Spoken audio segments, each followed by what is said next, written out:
concernant les heures de travail, on a tendance à penser qu'un agent immobilier, c'est quelqu'un qui travaille le midi, qui travaille le soir, qui travaille les week-ends.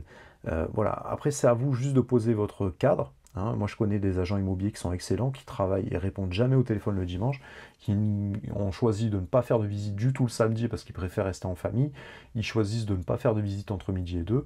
Peu importe, ça peut être également une bonne stratégie. C'est-à-dire que si vous avez des biens toute la semaine sur un bien, vous pouvez les grouper à une journée et faire en sorte justement que les gens se croisent et de mettre une visite toutes les demi-heures. Ça va être même quelque chose de plus efficace pour les vendeurs et pour obtenir des offres au prix. Donc concrètement, ça c'est juste une question de stratégie et puis c'est vous qui définissez le cadre. C'est à vous vraiment de définir, vous êtes à votre compte, vous travaillez autant que vous voulez, et dans les conditions que vous voulez. Et c'est vous le professionnel, donc un professionnel c'est quelqu'un qui a des outils et c'est quelqu'un qui a une méthode, tout simplement.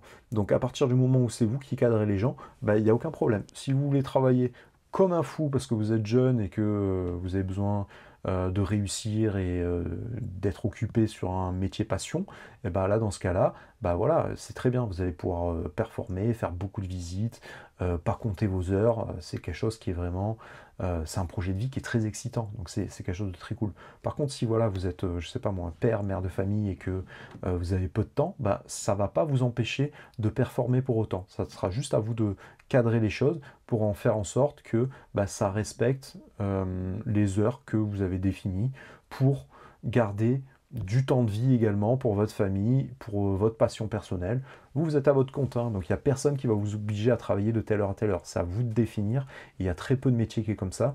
Et à partir du moment où vous cadrez bien les choses, et tout est expliqué dans le programme pour justement essayer d'allier des périodes où on va se ressourcer et des périodes où on va apporter de la valeur et de l'accompagnement aux gens, les deux sont vraiment très importants. Voilà, si on travaille comme un fou, au bout d'un moment, on va finir en burn-out. C'est pas ce que je vous souhaite. Le but, c'est au contraire d'avoir un rythme de vie qui est cool pour que vous preniez consciemment du plaisir et que vous puissiez communiquer aux gens ce plaisir-là, qui auront envie de travailler avec vous. C'est vers ça, moi, que je vous destine.